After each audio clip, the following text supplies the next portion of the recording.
The world, still reeling from the gods' ancient war, Gufala, found itself trembling on the precipice of another cataclysm. Across Vigri, the echoes of a newly freed dragon god, Likrifa, rippled through the land, stirring old secrets and igniting fierce new conflicts. Three disparate paths, born of loss and desperate hope, would soon converge in a storm of blood and ancient magic. Orca, the legendary skull-splitter, once thought dead, was a woman consumed by a singular, burning quest. To find her son, Brekka, stolen from their burning steading after her beloved husband, Thorkel, was slain. Her grief had shattered the cage she had built around her past, unleashing the primal wolf fury of her tainted blood. She journeyed with Leif, a young man bound to her by shared loss, seeking vengeance for his brother, Mord, brutally murdered.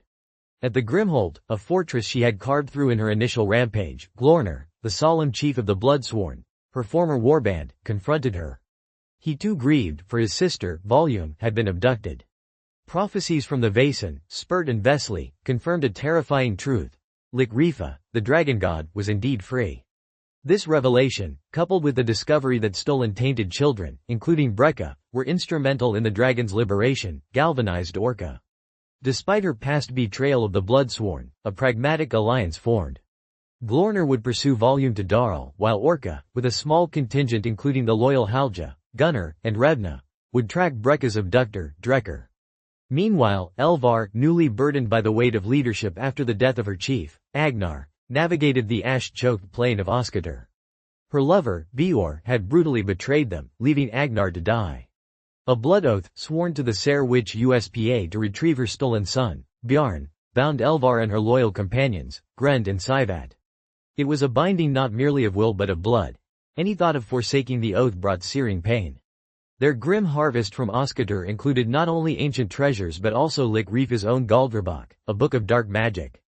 Within its pages, Uspa discovered a spell for resurrection and the means to forge a thrall collar capable of binding a god. Driven by the desperate need for strength against Likrifa and her growing warband, Elvar made a monumental decision. They would resurrect Ulfarir, the wolf god, long dead and buried beneath Oskadir, using fragments of his ancient chain to bind him. The ritual was harrowing, involving the blood of the battle grim, culminating in Ulfarir's terrifying re-emergence. Bound by the collar, the wolf god was now Elvar's thrall, a dangerous, unpredictable weapon. His daughter, Skuld, a winged godkin, also bound, joined their ranks, her loyalty shifting from her deceased sisters to the possibility of avenging her mother, Orna. Guver, a self-serving Drengr haunted by his own cowardice at the Grimhold, found himself drawn into the machinations of Skalk, Queen Helga's Galderman. Guver's ambition and fear made him a pliable tool. Skalk, having fled the Grimhold with a crippling wound inflicted by Orca, was obsessed with ancient magic. He revealed Hakon, Queen Helga's son, was colluding with Drekkr in the abduction of tainted children. To ensure Guver's loyalty and to use him as a spy against Hakon, Skalk subjected him to a horrific ritual, implanting a hindur, a parasitic wasp, within Guver's chest, a constant reminder of Skalk's power and a monitor of Guver's thoughts. Guver, desperate to survive, embraced his role, even as the monster within him writhed. Beor, having returned to Ilska's raven feeders, found himself a favored son, celebrated for his betrayal of Agnar. Likrifa, free and gaining strength, revealed her true form to her followers and declared her intention to reclaim dominion over Vigri, freeing all tainted people from human thraldom. She embraced the Vaesen as her children, asserting a new, terrifying hierarchy. Rata, the rat god, once thought dead, also reappeared, his cunning and cruelty a match for Likrifa's ambition. Beor, observing Likrifa's power and vision, felt a strange sense of belonging, a twisted justification for his past actions. Yet, the ghost of Kraka, the Ser witch who had been his companion among the battle grim, stirred within him. Kraka, bound by her blood oath to Uspa, attempted to escape Nostrandir with Bjarn. Beor, caught between his newly found allegiance and his old loyalties, was ultimately forced by Brak, a brutal raven feeder, to kill Kraka, a chilling act that further cemented his place among Likrifa's rising power. As Elvar's battle grim sailed the Vita River towards Snakovic, their course intersected with a merchant Nar carrying news of war. Jarl Stor, Elvar's estranged father, was mustering his forces against Queen Helga, suspecting an alliance with Jarl Orlig. The political landscape of Vigri was fracturing. More unsettling, they glimpsed columns of dragon worshippers and Vaesen, openly marching across Jarl Stor's land, heading east, a direct contradiction to Mirk's claim to Orca. Elvar realized the scope of the deception. Her path led to Snakovic not just to resupply, but to confront her father and secure his berserkers for her perilous quest to defeat Lik Rifa. In Darl, Glorner and the Bloodsworn, after a brutal confrontation with Queen Helka, secured a Draker and provisions. Glornir's focus remained singularly on Volume, now confirmed to be with Prince Yaramir, the Iskadan prince, who had taken her from Skalk. The Bloodsworn, embracing their tainted nature as a source of strength, sailed south to Liga. There, they learned Yaramir had sailed for his tower at Valdai. The confrontation was inevitable. The battle for Valdai was a maelstrom of steel and blood. Glorner, consumed by his desire to reclaim Volume, led the Bloodsworn in a relentless assault. The clash with Yaramir's elite Druzhina was fierce. Ingmar Ice, a stalwart Bloodsworn warrior, sacrificed himself to allow Volume to escape Yaramir's grasp. Volume, once freed, unleashed devastating Ser magic, incinerating Yaramir's forces and ultimately impaling Yaramir himself. The victory, however, was bittersweet. Ingmar was dead, and the Bloodsworn discovered a grim truth within Yaramir's tower. A prison filled with his tainted kin, used as experiments, a stark reminder of the cruelty inflicted upon their kind. Sulik, Yaramir's half-brother, a former thrall himself, recognized his brothers and sisters, intensifying the Bloodsworn's resolve. Simultaneously, Orca's group tracked Merc eastward, through increasingly harsh terrain, confirming Mirk's deception about Brekka's location. The trail led them to Svelgarth, Jarl Orlig's stronghold, now under siege by Lik Rifa's monstrous army of Vaesen and tainted warriors. Orca, with her small, determined band, decided on a desperate infiltration. While Halja, Leaf, and Spurt created a diversion, setting fire to parts of Lik Rifa's camp, Orca, Gunnar, and Revna moved to extract Brekka. Amidst the chaos, Orca found Brekka, thin but alive, along with Bjarn. But their reunion was short-lived. Herrick, another tainted child, still indoctrinated by Lik Rifa, raised the alarm.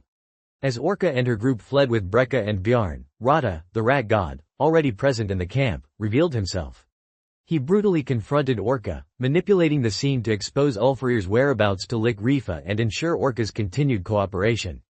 In a desperate act of defiance and survival, Orca, despite being wounded by a frost spider's venom, used her last strength to hurl Brekka into a river, hoping the current would carry him to safety, before succumbing to the venom. The climax of the escalating conflict exploded in Darl. Skalk, Queen Helka's Galderman, in a desperate bid to counter Lik Rifa, completed his dark ritual. The resurrection of Orna, the eagle god, once a rival to Lik Rifa, and now bound by a thrall collar. But Lik Rifa, sensing her sister's return, descended upon Darl in her terrifying dragon form. The skies above Darl became a battleground of gods, Orna and Lik Rifa clashing in a cataclysmic fury, tearing flesh and shattering bone. On the ground, chaos reigned. Helka's forces, caught between the warring gods and Lik Rifa's invading army of dragon-born and Vaesen, fought for survival. Jarl Sigrun, Guvair's aunt, seized the opportunity, betraying and mortally wounding Queen Helka, while Guvair, witnessing Hakon's alliance with Drekkr, exacted his own brutal vengeance on the prince, fulfilling Skalk's initial, unwitting command to befriend him. The Hindur, once Skalk's leash, was forcibly removed from Guvair by Lik Rifa, who revealed her understanding of all Vaesen, further highlighting Skalk's misjudgment. In the ensuing pandemonium, Guvair, a survivor above all else, navigated the carnage, seeking only to escape. In Snakovic, Elvar confronted her father, Jarl Stor, whose berserkers and drengers filled his hall, preparing for war against Helka. Elvar offered him the immense treasure of Oskatar in exchange for Beric, USBA's husband, enslaved by Stor. When he refused to yield his power over his thralls, Elvar declared her intent to take him. Ulfarir, unleashed, transformed into a colossal wolf, tearing through the hall, his immense power shattering the very structure. Amidst the chaos, Jarl Stor's Galderwoman, Silri, shifted allegiance, recognizing Elvar's burgeoning strength. Elvar, with the help of her battle Grim and the monstrous might of Ulfarir, defeated her father and her treacherous brother, Thorin, ascending as the new Jarl of Snakovic. Beric was freed, reunited with USPA. Elvar, now a Jarl in her own right, with a formidable army and a bound wolf god, stood ready for the larger war to come. As the dust settled across Vigri, the landscape was irrevocably altered. Orca, weakened and alone, had sacrificed herself for Brekka, casting him into the river's unknown embrace. Elvar, now Jarl of Snakovic, commanded a powerful, though unconventional, warband, poised to confront Lik Rifa's growing empire. Guvair, having survived betrayal and torture, remained a cunning, self-preserving player in the unfolding drama. Beor, though haunted by his cruel choices, found himself deeper entrenched in Lik Rifa's vision for a tainted lead world. The stage was set for a brutal war, a clash of gods, bloodlines, and ancient magic that would determine the very fate of Vigri.